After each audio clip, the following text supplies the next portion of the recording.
तर नमस्कार मित्रांनो, मी तुम्हा सगळ्यांची चिटचॅट चैतू म्हणजे चैतन्या पाटील तुम्हा सगळ्यांचं पुन्हा एकदा या नवीन व्हिडिओमध्ये मनापासून स्वागत करते।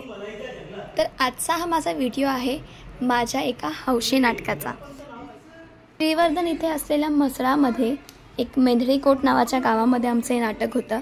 नाटकाची रिहर्सल चालू होती। रिहर्सलमध्ये खूप मस्ती मजा चालू होती। त्यातली काही मस्ती मजा पाटोला करा त्याचा एसटी नाही मोटरी नाही।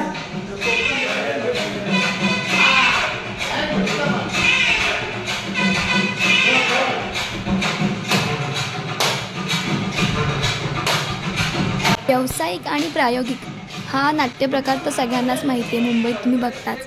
पण हौशी नाटकं जी गावागावांमध्ये होतात, गावागावातील हौशी मंडळं एकत्र येऊन नाटक सादर करतात आपल्या गावासाठी छोट्या मोठ्या उत्सवानिमित्त, तसंच हे नाटक होतं।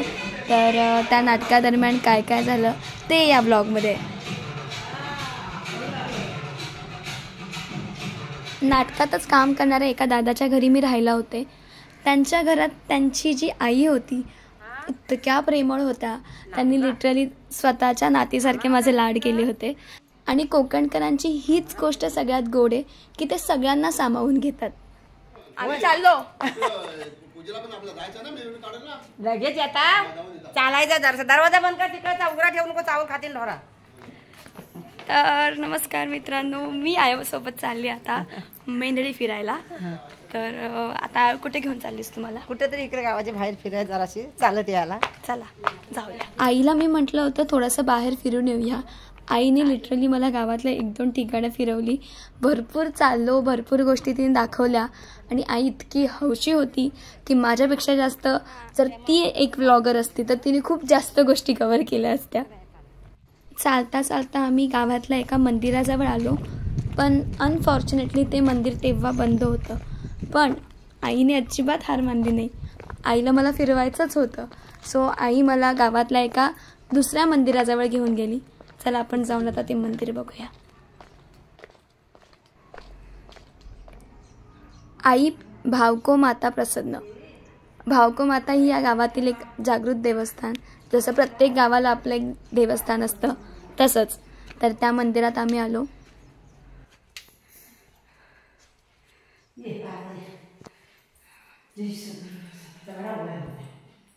मंदिराच्या आजूबाजूला भरपूर झाडं होती, भरपूर असा मोकळा भाग होता। मी इमॅजिन करत होती की पावसाळ्यात ही जागा किती सुंदर दिसेल। छोटंसंच मंदिर होतं। मंदिराच्या कळसावर यायला त्यांनी शिड्या बांधलेल्या होत्या। तर तिथून मी पूर्ण गावाचा नजारा बघितला। मी लिटरली विश करते की इथे मला एकदा तरी किंवा कोकणात मला पावसाळ्यात जायला मिळू दे। मग तिथून आम्ही निघालो आणि वाटेत जाताना एक वाडी लागली। ही वाडी कोणाची आहे काय आहे मला काही माहित नाहीये। आई म्हणाली चल दाखवते आणि आम्ही आलो। ही वाडी कोणाची का नसो, पण जेव्हा याची झाडं अशी खूप उंच उंच होणार आहेत ना, ही वाडी खूप सुंदर दिसणार आहे। भरपूर नारळाची झाडं आणि आत्ताच इथे खूप थंड वाटत होतं, खूप घाम आलाय मला, पण तरीसुद्धा तिथे गेल्यानंतर छान थंड थंड वाटत होतं। तर पुढे जाऊन जेव्हा ही वाडी खूप उंच उंच होईल तेव्हा अजून जास्त कमाल दिसणार आहे। चला जाऊ आपण। माझ्यापेक्षा तर जास्त हौशी आजी आहेत। इथून निघाल्यावर ज्या उत्सवानिमित्त नाटक ठेवलं होतं त्या उत्सवाला पाया पडायला आम्ही गेलो तिथे देवाऱ्याला।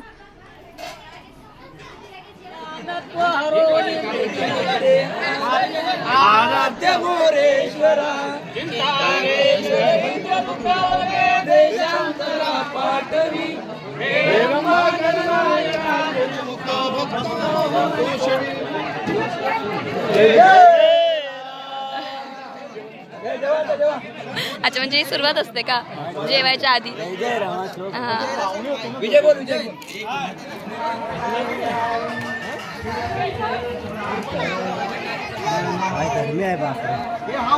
बोल तुमच्या गावाबद्दल काहीतरी आहे इकडे। काय बोलल?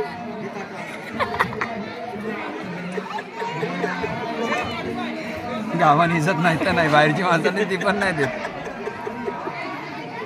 लगेच कशी काय काय चाललंय, कशासाठी चाललंय? काय आपण म्हणतात मोठ्याने कुलस्वामीचा उत्सव आज मोठ्या उत्साहाने साजरा होतो आणि आता हा सर्व बाळगोपाळ आमचा जमा झालेला आहे. बाळगोपाळ काय कोणता आहे? तिकडे टाक आमच्या कांबळे बंधूंचा परिवार जमा झालेला आहे आणि भोजनाची सगळी व्यवस्था असेल पाठीमागे सगळ्यांनी एकदम खूप मोठ्या उत्साहात साजरा करत आहोत. तुझे काय माणूस सुरू ठेवले तेच का नाही बोलत शाप बोलला टेन्शन मध्ये येऊन का असं बोलतस? टेन्शन नाही रे, आता बसायला आहे ते जेवायला वाट बघता इथं पण उठतोय काय म्हणून बाकी आता काय पोटात काय नाही ना म्हणून काय पोटात पण काय येईना मग है ना.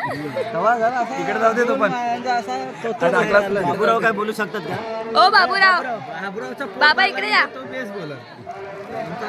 बाबा काय चाललंय, कशासाठी चालू आहे गावात? आहे आपला देवाचा सोमवार आहे रविवार्षिक, त्याच्या निमित्त हे भोजन चालू आहे. अच्छा, काय असेल तर उत्साहाने साजरा होतो. मी काय म्हणालो पोट भरला मग तो चांगला बोलणार. आमचा काय पोटात नाही, पोटात नाही म्हणून ओटात नाही. आता काय विचारायचं असेल एकदा टाकलाच ना, आता नको टाकू. तुला वाटलं एकदा आता काय कळला नाही मला. तुला काय वाटतं आमच्या गावाबद्दल?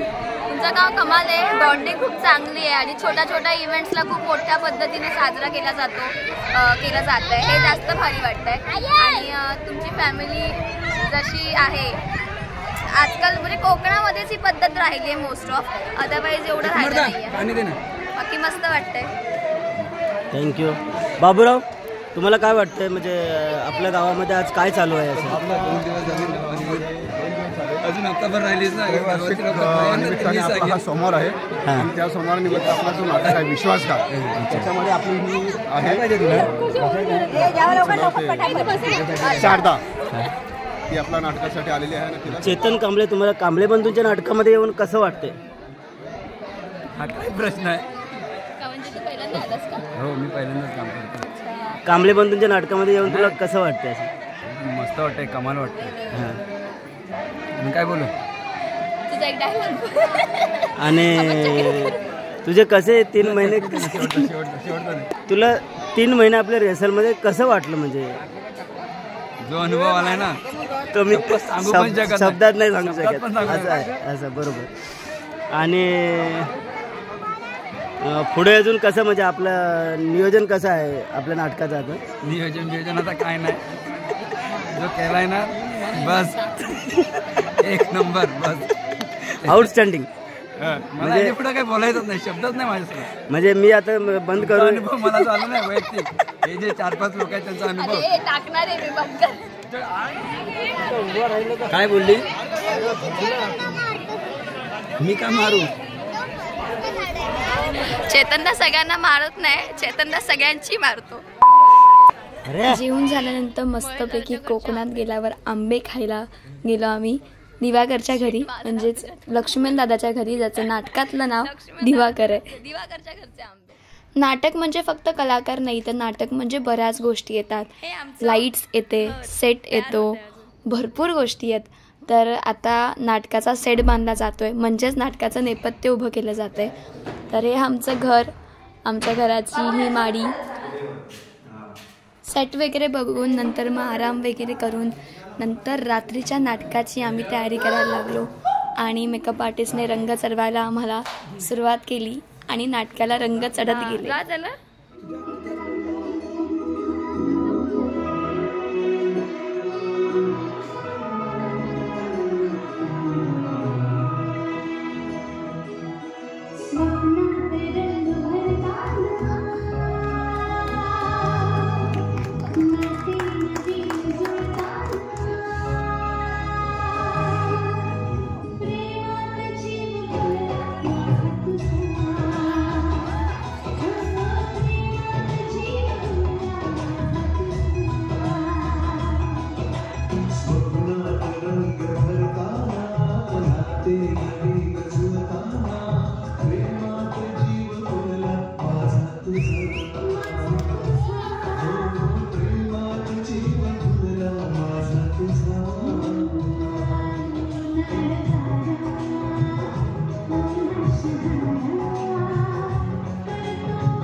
आणि मग अशी ही एक हौशी नाट्य कलाकृती पूर्णपणे छानपणे सादर करून परत मुंबईची वाट धरली रुटीन लाईफसाठी.